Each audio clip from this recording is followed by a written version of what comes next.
যখন সকল মানবজাতি কবরবাসী হয়ে যাবে এবং তাদেরকে আবার কিয়ামতের মাঠে জীবিত করা হবে, তখন জান্নাতে যাওয়ার আগে সবাইকে পার হতে হবে একটি সেতু। চলুন পুলসিরাতের সেই রহস্য জানি, সিরাত সেতুর রহস্য, যা প্রতিটি মানুষের জন্য ভয়ের কারণ। কিয়ামতের দিন যখন সমস্ত মানুষ কিয়ামতের ময়দানে একত্রিত হবে, তখন জাহান্নামের উপর স্থাপন করা হবে এক ভয়ঙ্কর সেতু, যা চুলের চেয়েও পাতলা এবং তরবারির চেয়েও ধারালো। এই সেতু সর্বপ্রথম এবং সবচেয়ে সহজে অতিক্রম করবেন হযরত মুহাম্মদ সাল্লাল্লাহু আলাইহি ওয়াসাল্লাম।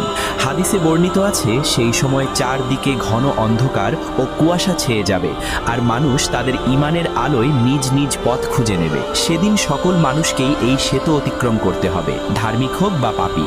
কেউ দৌড়ে পার হবে, কেউ হেঁটে, কেউ হামাগুড়ি দিয়ে। কিন্তু যারা পাপী ও কাফের, তারা হোঁচট খেয়ে জাহান্নামে পতিত হবে। অর্থাৎ কেবল ঈমানদার ও ধার্মিকরাই সিরাত সেতু নিরাপদে অতিক্রম করতে পারবে।